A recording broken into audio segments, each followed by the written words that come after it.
Yes, people, and welcome back. You're locked into Affinity Extra with me, David, and Aaron on the point. Man, last week was such a great time connecting and talking about vulnerability in church and in general. And yeah, just so grateful for my brother again for joining us. And this week we're going to be getting into a deep topic, so please just stick with it. Stick with this one. It's going to be interesting. But brother, Aaron, how's things? What's going on? You good? Man. I'm good, man. I'm good. Good. I've been. You know what? Yeah. Since our last conversation about vulnerability, honesty, that's something I've been trying to embody and live out in my day-to-day life. So, man, I'm experiencing the benefits of it, just at ease. Yeah. Man, this is my story. This is what I've been through. Who I am. Yeah. And listen, you can accept me, reject me, but you can't say that I'm not being real. Yeah. So yeah. Yeah. I'm hoping as well that people will really engage with that one. So those who are watching, make sure just drop one or two comments. In the comment section on YouTube or even on however you're getting this on social media, just how you engage with it in regards to how churches in general and believers, how we engage with vulnerability and what that means. But yeah, man. So hopefully, I think we'll definitely have to touch on it again and speak on it in a kind of a different way. But I do think it's necessary and important. But how's your week been though? What you been up to? What you been under? Anything new? I know feels like it's gone quick, to be fair. It's gone very quick. So I'm thinking, boy, what news happened? Is there anything you've listened to or done or watched or cool, I know you're still on your Twitch vibe, innit? All right, let me say this. So last time I said that I'm off social media. Yeah. I'm off social media, fully off social media. Mm-hmm. And I also said I don't watch TV. But there was a little lie. There's a little lie. Okay. Sorry. I'm bringing it before you. Repent. So you can forgive me. Repent. Amen? Yeah, man. Repent for that. Even the little white lies we have to hold. You know them ones. It's only a little. Sin is sin. Now I'm joking. Go on. So okay. I was watching a program, but let me give you a little bit of Okay, so people don't think Aaron is a bit too fresh, a bit too new. Yeah. So, I'm big into hip hop. Okay. I love hip hop. Yeah. I love the history. I love the music. I love the sound. Come on. And one of the things I wanted to do prior to studying theology is I wanted to become a hip hop historian. Yeah. Mad. Yeah. We need more of them. So for me, hip hop is way more than just music. The music we hear, it's way more than that. It's a way of life. We're talking the same language. Way of operating, And on Disney Plus, there's this new program called it's not new. It's been out since 2019. Wu-Tang, an American the saga. Yeah. Okay. Yeah. You got that. Obviously, now I wouldn't recommend it to everyone. Yeah. But it's good. Yeah. In my opinion. Yeah. I liked it. So I've been watching that. I'm on season 3 now. What? Wow, you blitzed it. You blitzed it. Yeah. See, I'm still but Wu-Tang, I was a massive fan.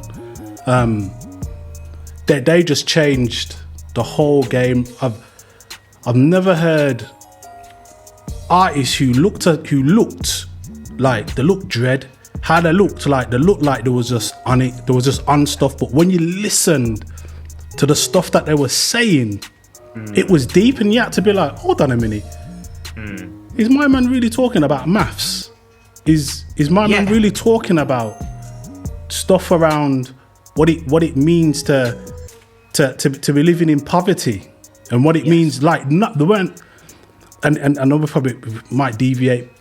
So you must have seen my man, the Christian hip hop D1, who talks about. So he's been on this quest really, where he's calling out certain artists who should know better, and he talks about the difference between glorification, narration, and kind of like education. There's kind of difference, and so when he was saying that at the time, Wu-Tang would never I don't think they really glorified the lifestyle, but this, to me, it was like they was narrating what life was like, and that was a clear difference. So it was never like, there was uplifting and saying this is what we do and this is how.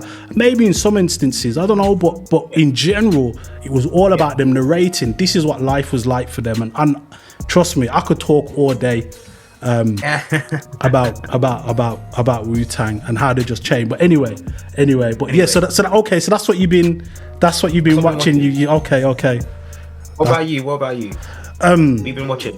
So I finished watching was it Hijack on Apple with Idris Elba?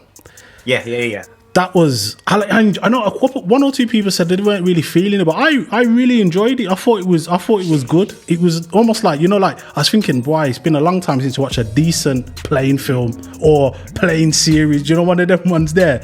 But the little twists and everything, and even at the end, I was feeling like, what happened at the end? Like, what happened to the guys who got away? But I won't spoil it. No spoilage if you've not seen it. But I thought it was a decent watch, and it's probably going to link in what we're going to talk about today in regards to technology, even though it's a hijack on the plane, and even how much they're reliant on technology, even within this particular series.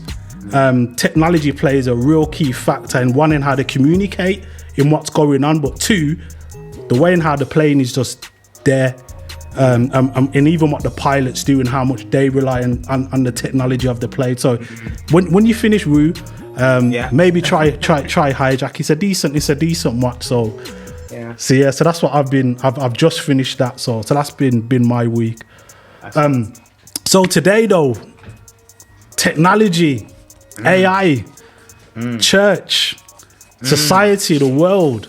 We're gonna get into that. We're gonna get into it. And I think the reason why we started and we wanted to look at this, because I know last week we were talking briefly and that the program or the film that I had watched a while ago on Disney Plus, The Creation, came about with David Washington, isn't it? I think it's his name. No, John Washington. That's it. Denzel Washington's son. I don't want to disrespect him and just call him that, because he's his own man in his own right. You know what I mean?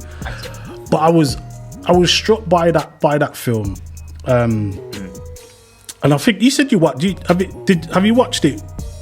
I have watched it, and I think Go on. Sorry. No. You carry on. You introduce it. Yeah. So I think I was just struck by the concept of it. And again, I thought, okay, I like the because it was kind of futuristic. I love those kind of films anyway. Sci-fi, big into sci-fi. And I think when I seen obviously as a bona fide sanctified Christian, when I saw the word creator, I was like, was it creator or I was like, yeah, man, that has to get watched. Yeah. Not fully realizing what it was going to be about. So I try not to read the blurbs or the info about what the film is or any program. I just like to go in and just watch it and be surprised. So yeah, it was a decent watch, but the concept was slightly different, because most films or programs, it's always us humans against machine in it. And that always, machines are always bad. Yeah, and it's always then, that's kind of the culmination of, this is the juncture where the world's going to end, the apocalypse, or a new kind of world order is going to come in, or a new way of living and being is going to come in. So I'm always fascinated about films like that. But what did you make of it before we get a bit deeper into it? Boy. Okay, let me be real. Good. I watched it, right, but I paused it a lot. Okay. I was busy doing other things, right, and it never fully gripped me in the beginning. Not gonna lie, the beginning I weren't too sure. Okay. But then when you watch it, it just takes you on this journey where it's showing you bit by bit, step by step, what's going on, and you thought it was this and you thought it was that, and man, I just loved how, you had the USA, America, and they had their stance on AI. And the Asian world, and they had their stance on AI. So you had like India, and you had I think Bhutan, and they were pro AI, right? And just how like when different parts of the world take different stances on key things, man, it has real life implications. So real life things that happen. So people, we probably should have said this. Spoiler alerts for this one. So if you've not watched it, it's gonna be spoiled. A bit like spoiled, one or two, bit of like spoiled milk. So if you've not watched it, just know we're gonna give away some key plots of the film. So we probably should have said that at the start. But sorry, didn't want to cut you. Carry on though. No, it's cool. It's just man, that was it really. Just when. And think about it, that's how wars happen. Yeah. If you're thinking about World War I, World War II, you got different people vying, you got different people trying to gain power, gain their way, and then you have opposing nations saying nah. You had the Allies, and then you had what's it called? You had Germany and other countries battling against each other to see who would come out on top. You know what was interesting for me, the premise of the film, where as always, as typical, there's a major disaster, and in this particular film, obviously, there was an attack by AI on humans in America, hence why them wanting to go to war, although the technology what was developed and built was helping to make life easier. And then I was as I was watching it, I was like, man, this is different to Terminator, different to Matrix, different to all those type of and even certain shows and series where it shows like it's always the AI War of the Worlds, all these different that's more alien. But there's another one where it shows, I can't remember the film, but it was like a machine. It was like a machine race, but it was always about AI or technology, how it comes to destroy the world, and it's always the AI's fault. So humans developed it. Why? Okay, let me ask you a question. Wait, should we explain the movie some more before we? Yeah. Cool. Yeah. Well, you continue explaining, and then I'll jump on the back of you and explain some more. Yeah. So in that regards, it being the AI's been developed to help make life easier. It's my understanding. And then this calamity happens in the US, but then AI is being used all over the world. And as you said, America was now like, right, we have to done off all the AI now. We've finished them off. But then China and other Asiatic countries were more for it, and so it was this kind of fight now about eradicating AI. But so that for me was. But then when you watch the film, it was about it really wasn't. It wasn't their fault. It wasn't the AI that had caused it. Really, it was it was human error that had caused this devastation. But AI was getting the blame for it. And throughout the film, that juxtapose of them just wanting to live in harmony, and actually, we're not designed to hurt humans, but humans were the one doing the damage. And all the other films you see, it's always the AI's done something, and now the humans are trying to reclaim their existence or their status on the food chain.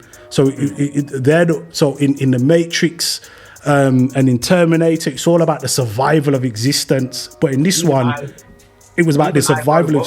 Go on, sorry. No, even iRobot as well. I forgot about that one. Yeah. So just the way and how in this one it was about how AI is trying to survive. In this particular film, and they're the ones that actually want to live in harmony and peace and coexist with humanity. And then it just caused a whole lot of things. What does that then mean for us as humans, as the creators, as you were, of AI? And even more, what does then that mean for us as? But it was So I know I'm kind of fast forwarding, but that's cool. It was. That's the one film where I was like, it caught me off guard in that respect. Was there anything about it? Was there anything about it that stood out to you? Yeah, I think So like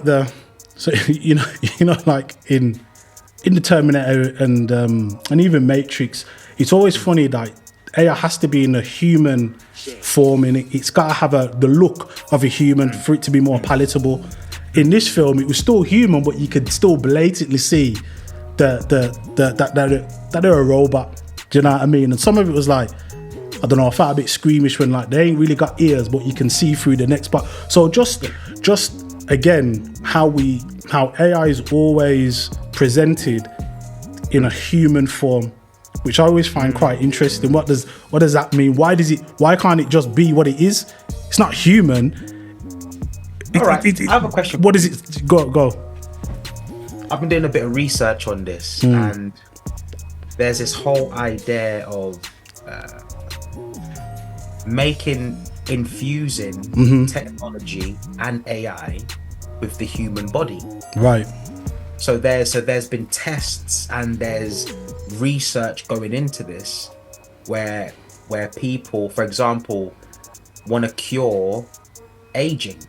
Yeah. Take away or for example, with technology, they'll be able to scan your genetics and scan for disabilities before a baby's even born, wipe out those genes, so your baby is now born with no ailment, so they're born quote unquote normal. Wow. Kind of like eugenics in that respect, like survival of the fittest, that natural. Hold on, before we go there, I was listening, so here we're going back to hip hop now. Yeah. So do you know Social Club Misfits, hip hop Christian hip hop group? Yeah, I know that. So one of the geezers, you got Marty and Fern. So one of the geezers, Fern, he done a single, an album in 2015 called 68 and Douglas. Just stick with me. Trust me, I rate them. This album, it was like it was like an EP, like about 5 tracks on it. One of the tracks, he's got N.O.R.E. Noriega. Yeah, he's got N.O.R.E. He's got N.O.R.E. on the tracks. The song's called Supreme. Yeah. Listen, and this is where I showed my age.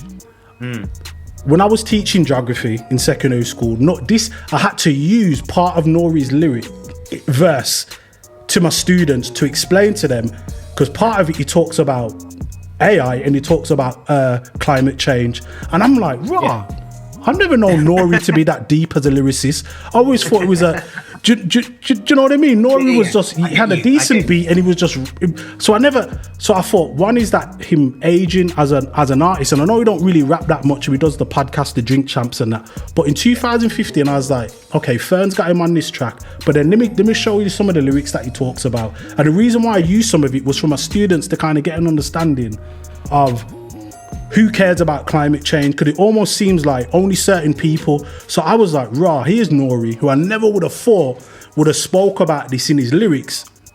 But this is what he says. I'm not even going to try to rap it, but this is, and I'll put a link in the description for the track as well. But this is what he says, and I think I just found this fascinating.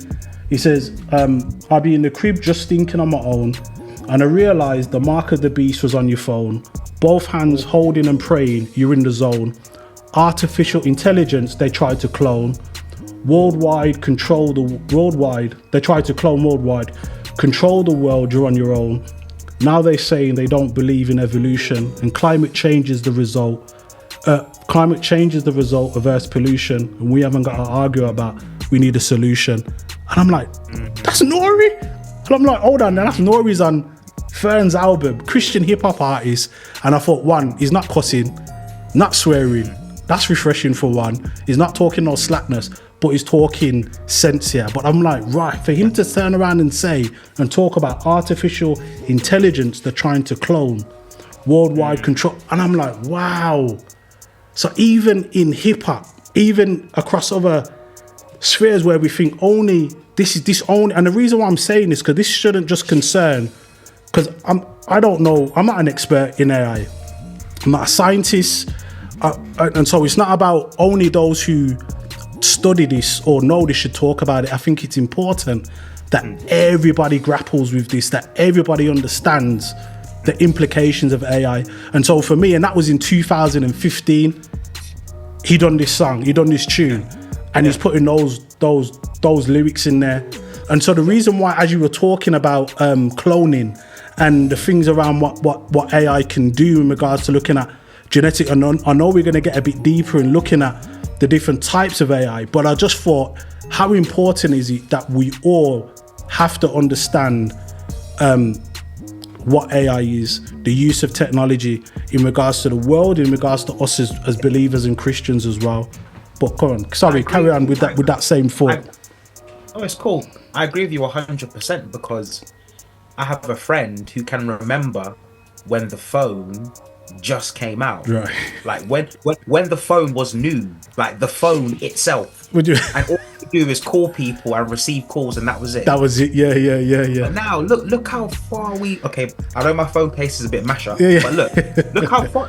Yeah. On this phone, you can do absolutely anything. You can invest, you can learn, you can play games, you can start a YouTube account. Yeah.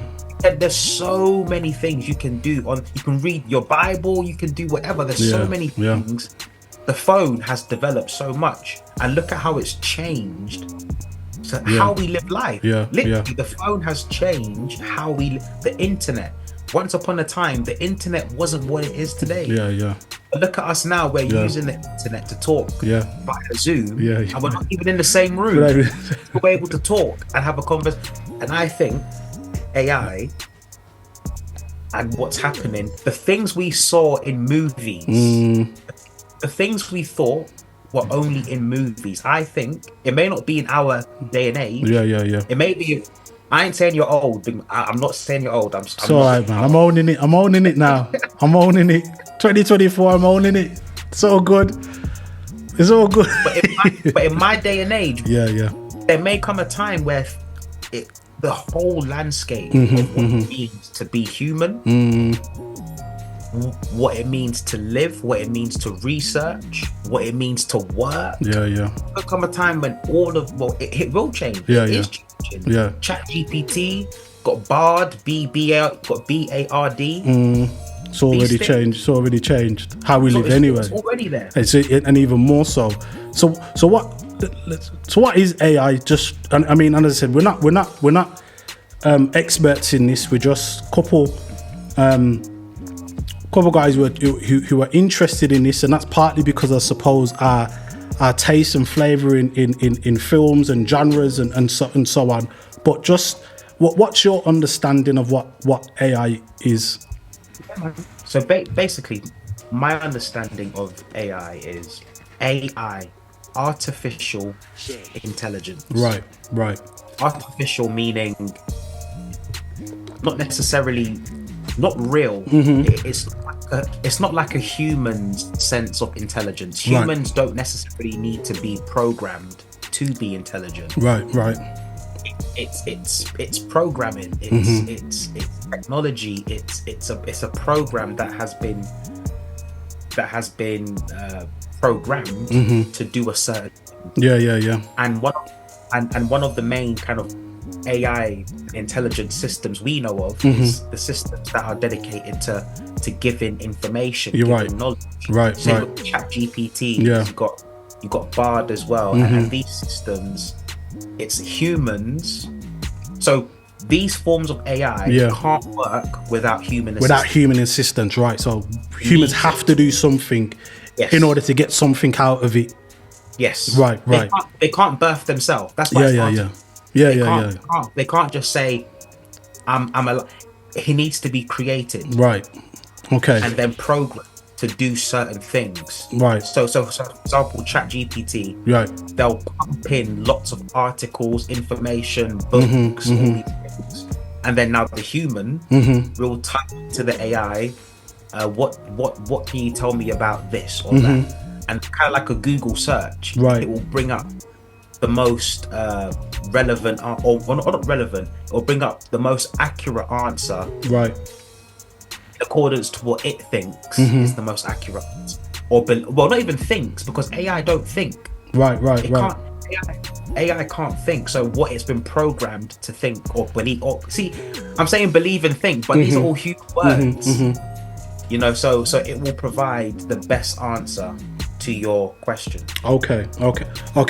And I suppose, and again, I'm going to kind of, there was I can't remember the name of this film. It's recent. It's on Netflix. It's got Julia Roberts and my man in it, Mashallah Ali. What's it called? Something about the world.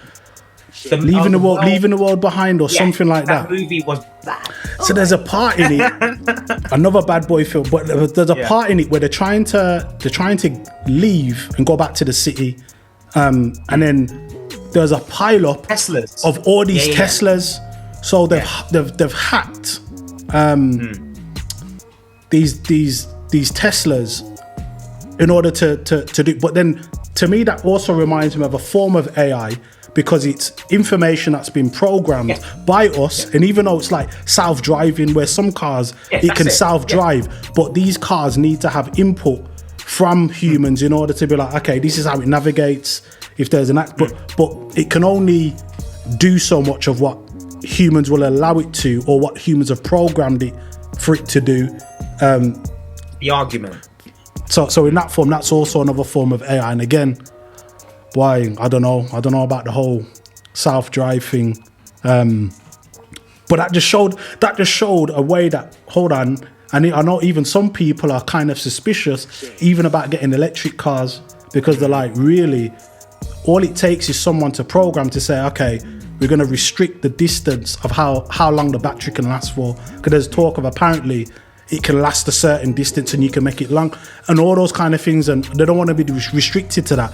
They rather have a car that can, you know, your conventional fuel, petrol or diesel, start it whenever you want, and it doesn't rely on a machine or a program that can determine. But as you said, there's some things that AI can do which is good. Yeah. You know what I mean? That's helpful for us, but then there's some things where people are a bit. But I know we're only talking about a certain form of AI, because we know it's kind of wide ranging. But in regards to what you've said and what you've mentioned, it takes humans to actually have an input into it for whatever it gives out. Let me ask you now about. Do you remember Alfie? So going back to the creator, right? Alfie. So that girl.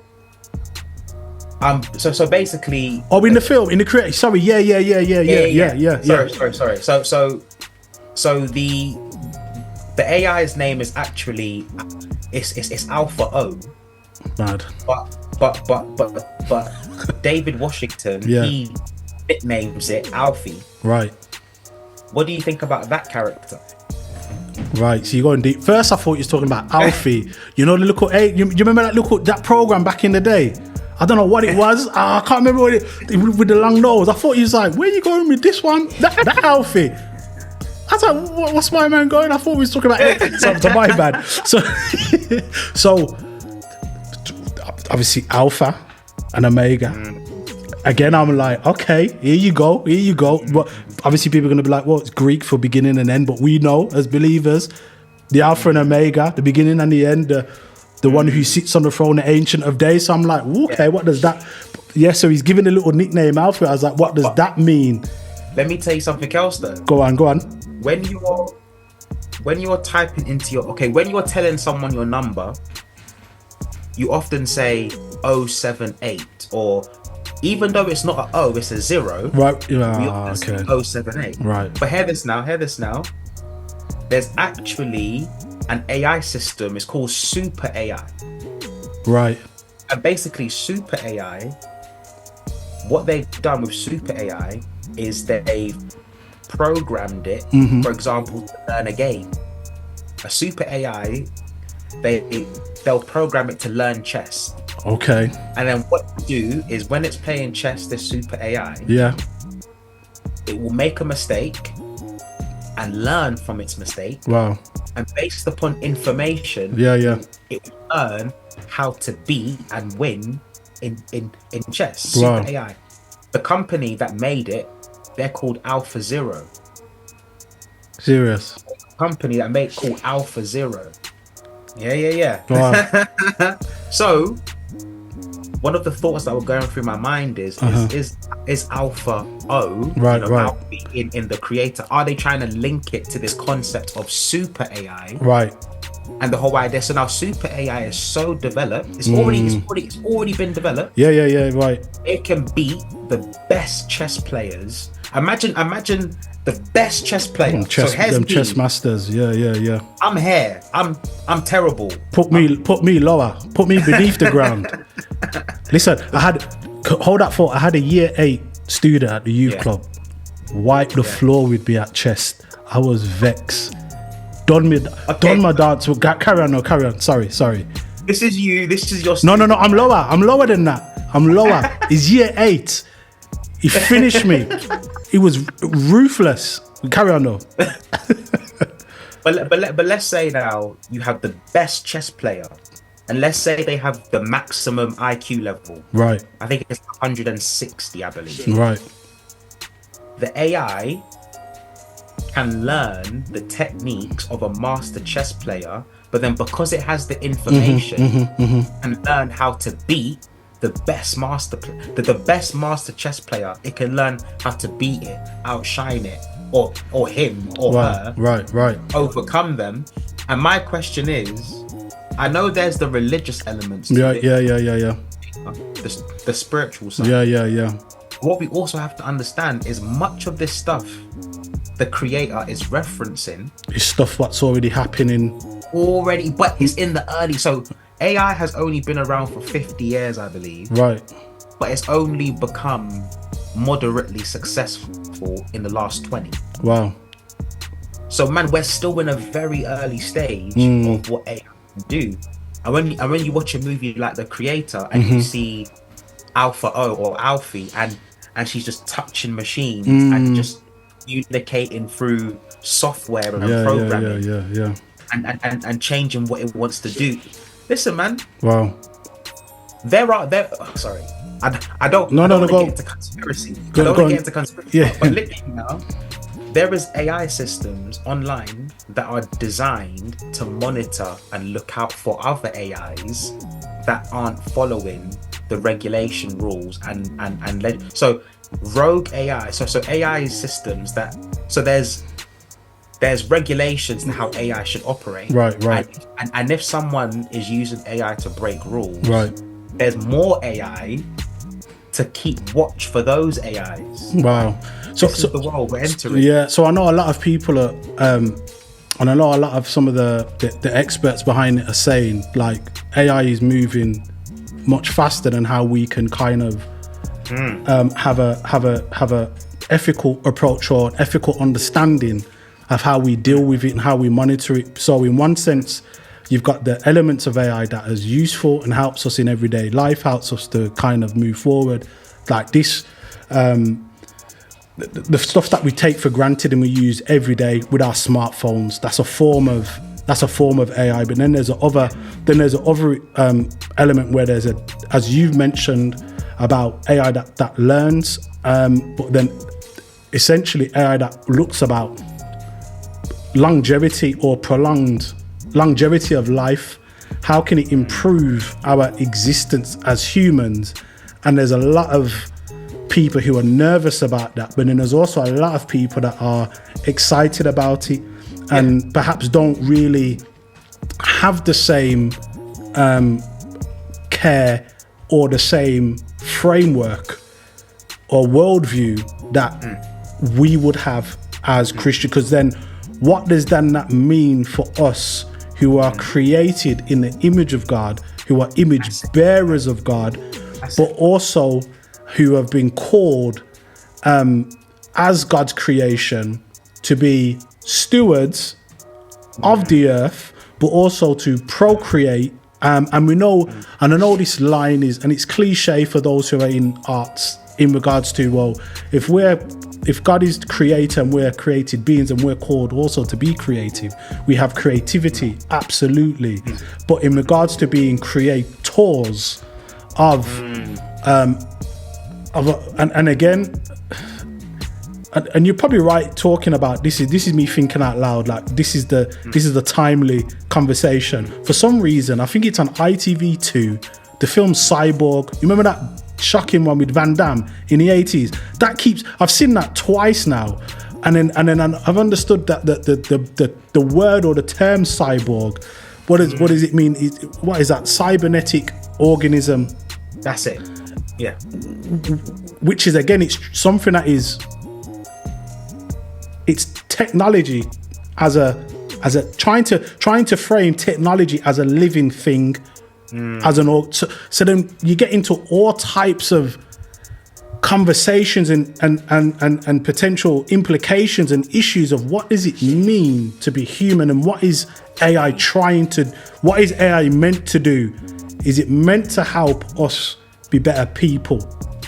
Yeah. Or is it meant to, and then the fear is in all these sci-fi films, at some point AI is gonna take over. And I just find it fascinating. A lot of these futuristic films that talks about it's either two things, namely it's either machines that are gonna done our dance, or it's aliens, extraterrestrials that are gonna done our dance. Like, we have this fascination, like almost like we know what obviously, and then we bring climate change into that. It's like we know that we're going to be destined for destruction, so we're kind of figuring out how is our destruction going to come about.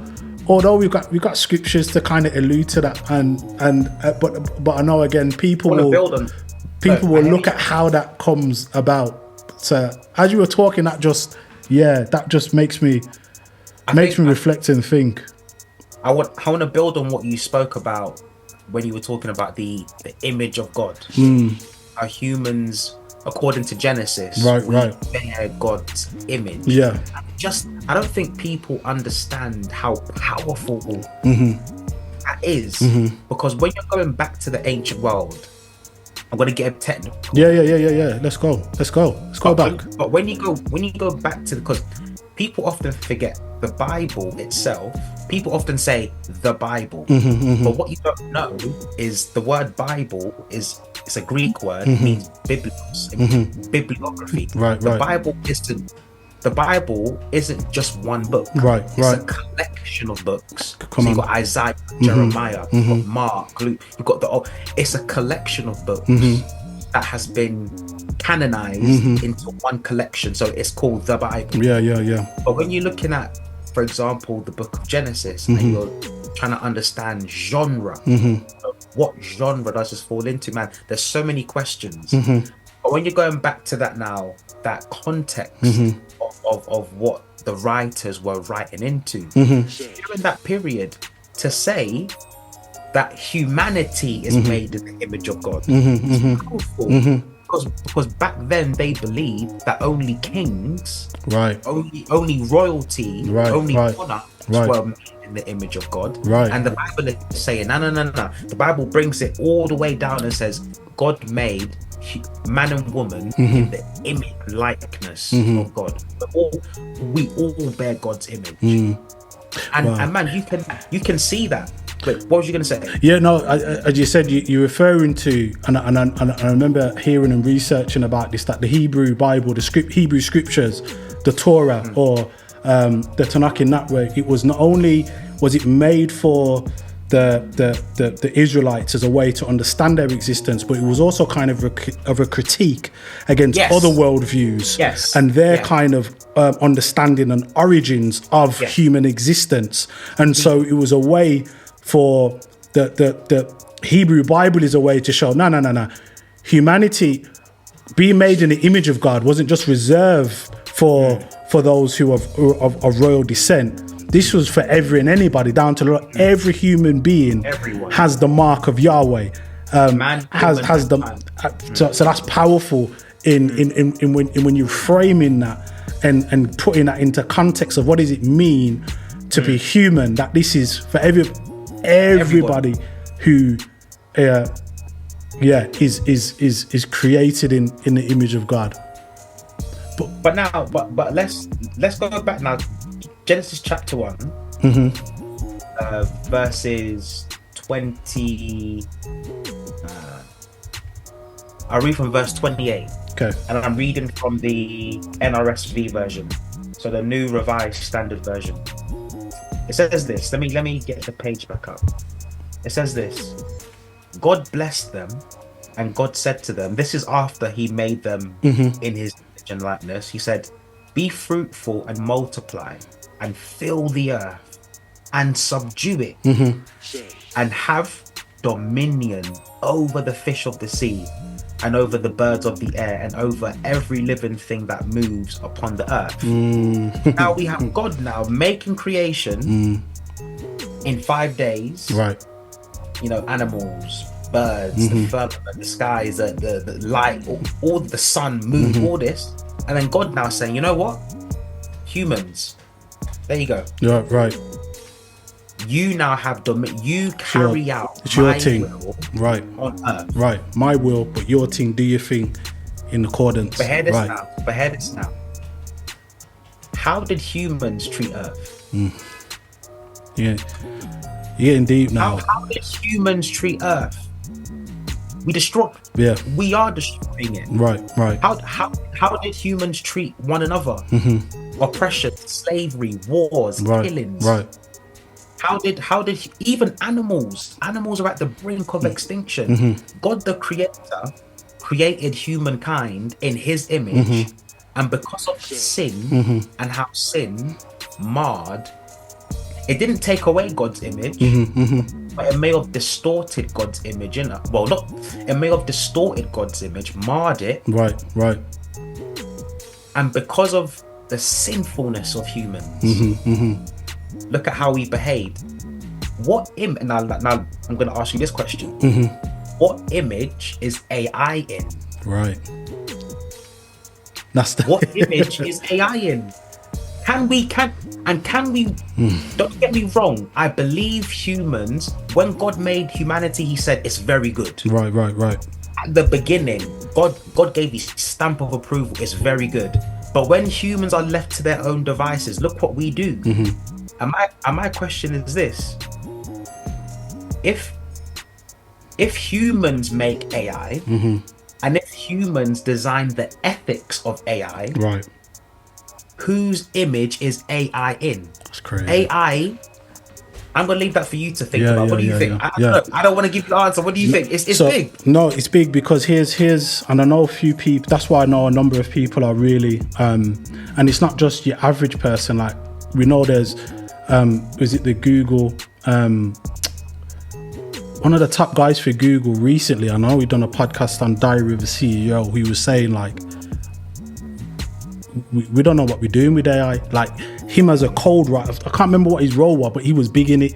And he was saying he's scared of some of the implications of AI and what are some of the things that could unfold. And when you think, as you were talking, as you're thinking like whose image is AI in? Now, if that's the case then, and the ethics behind it, and if we're called to have dominion and steward God's creation, and if AI is in some ways an extension of human existence, in my understanding of what AI is meant to do, it's meant to be an extension of us to either help us to some degree, although that helping could actually be our downfall.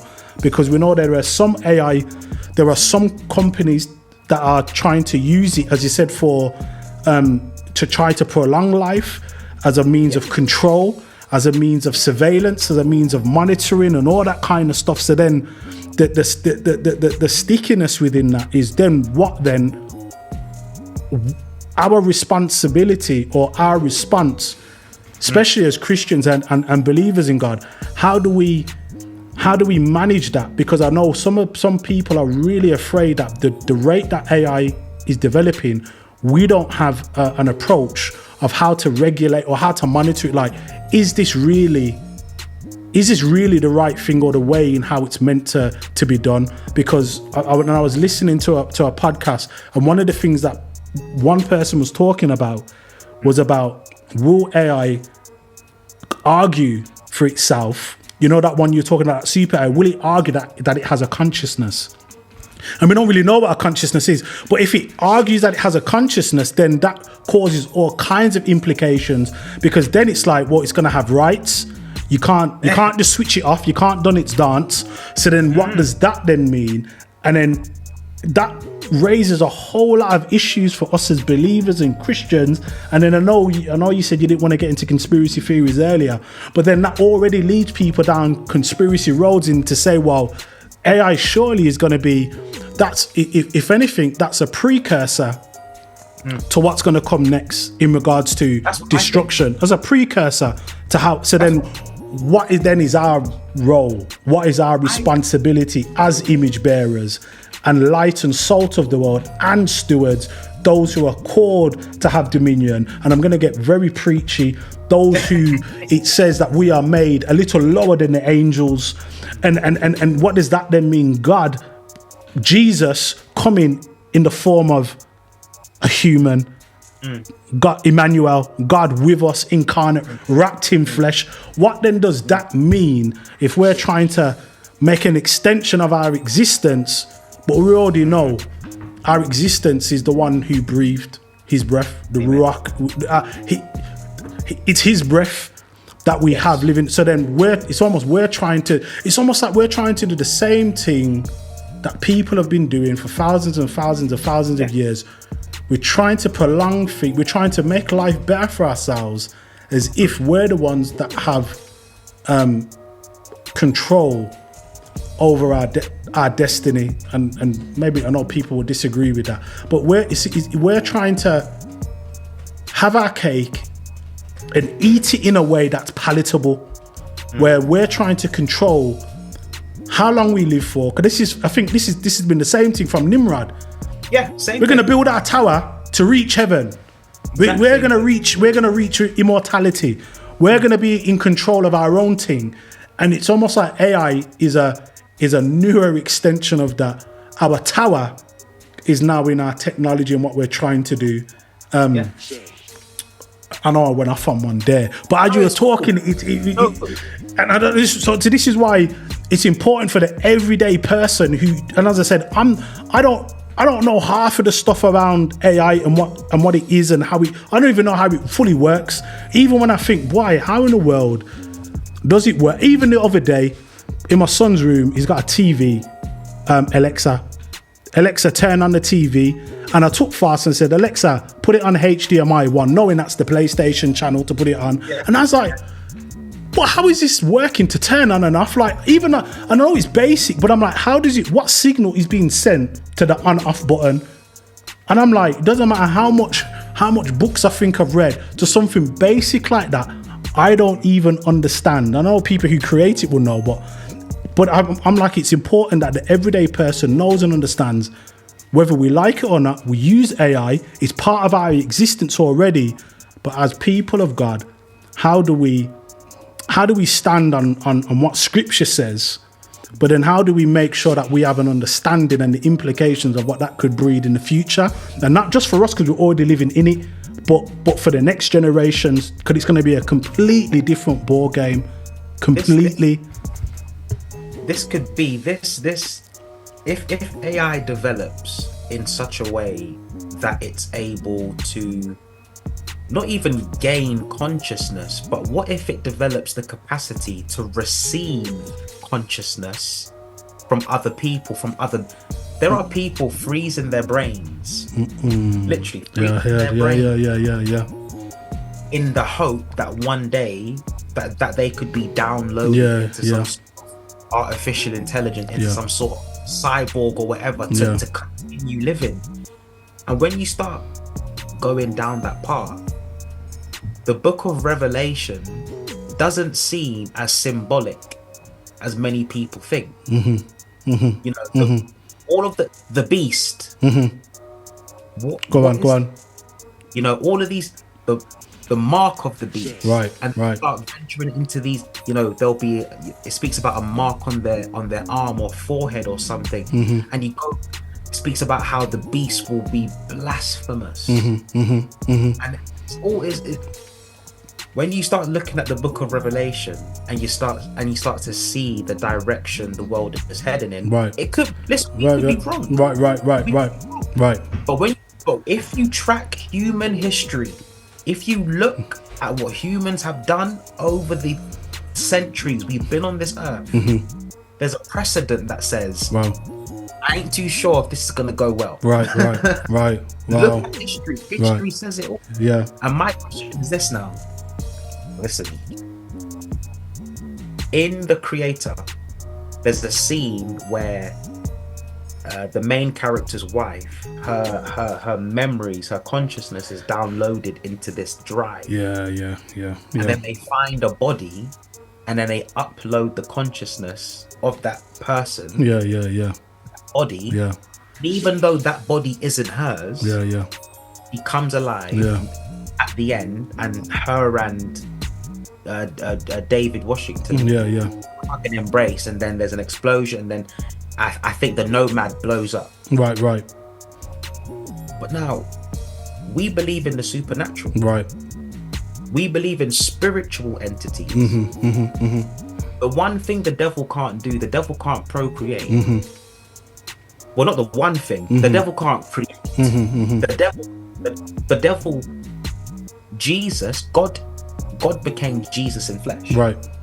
The devil has never had flesh. The only thing the devil can do is possess. Right. And demonize. Right. Now, this is conspiracy theory. Right. But based upon my reading of scripture, the devil is an entity. Right. The devil is could this be the fulfillment of what Paul said in the book of Thessalonians, where the lawless one will reveal himself? Right. And in the book of Revelation speaks about how Christ will battle against. Right. Could this? We don't know. Right. But could AI lean in such a direction that is able to receive consciousness? Right. And could spiritual entities that never had a body before have a body? Sorry, conspiracy. Listen, parental. Yeah. This one. Yeah.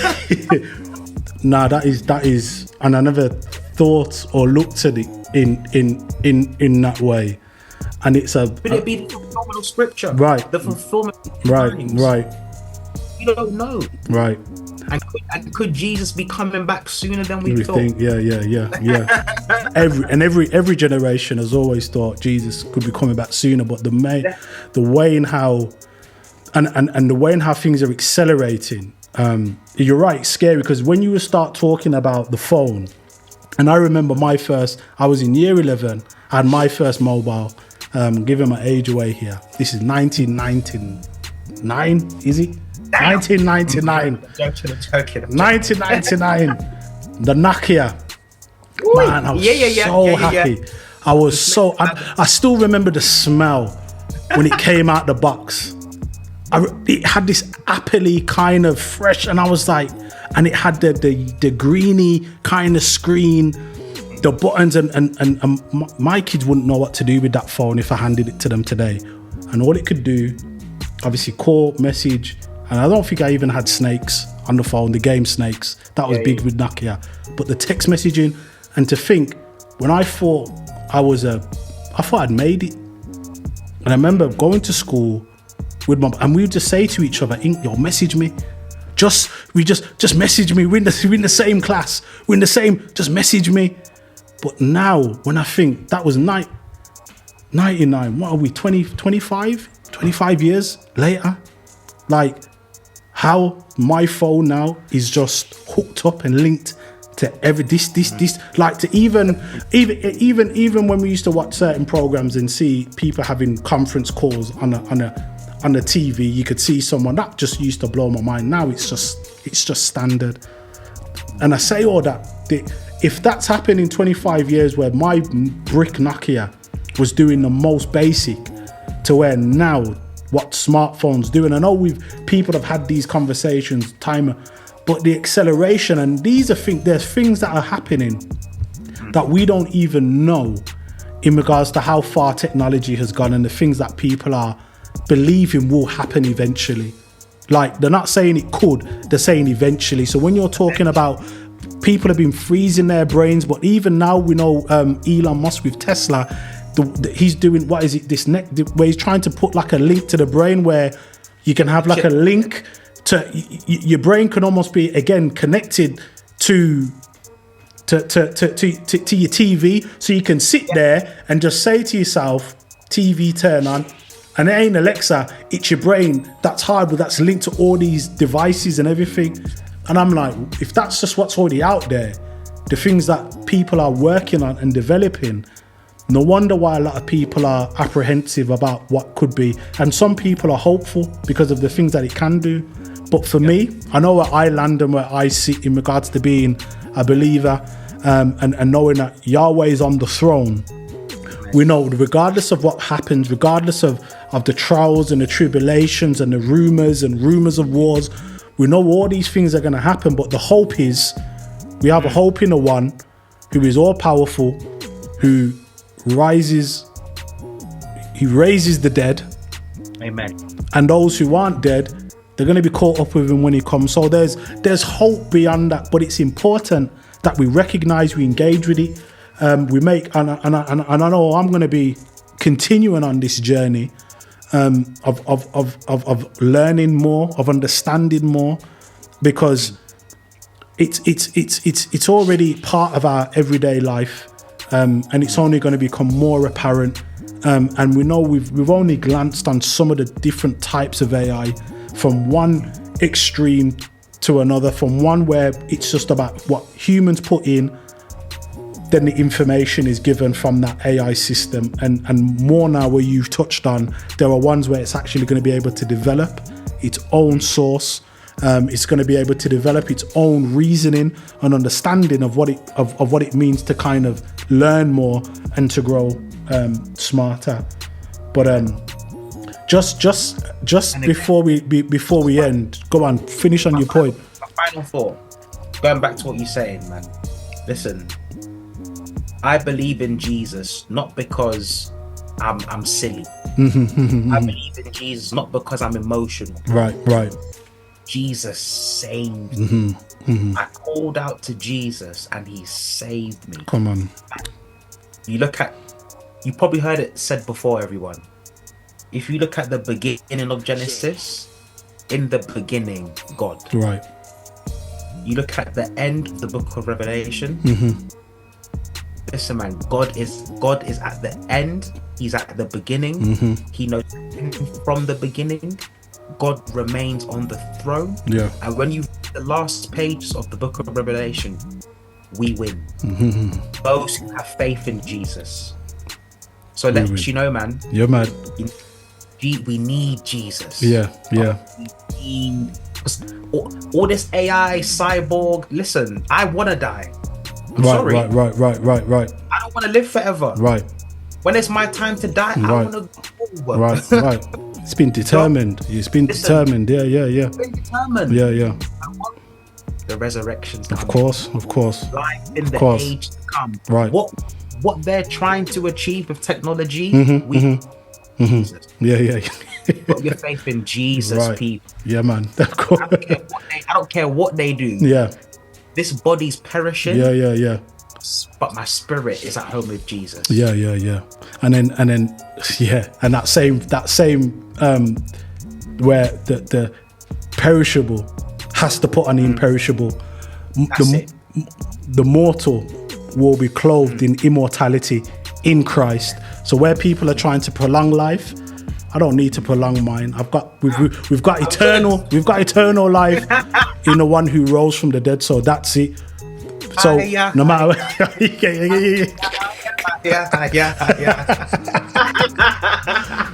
Listen, I can't believe the time has flown. It's gone. It's flown. And I know we could have talked even more. But if anything, people, do your research. There are a whole heap of Christians and believers and people of different faiths are also looking at this and as much as people are concerned, as I said, we have a hope beyond the grave. We have a hope beyond ourselves and beyond AI. So this ain't one to be it's doom and gloom. It's to understand this is part of our everyday life. However, we need to know but we have a deeper hope and a greater hope than that. But it's just important to interact and engage with it.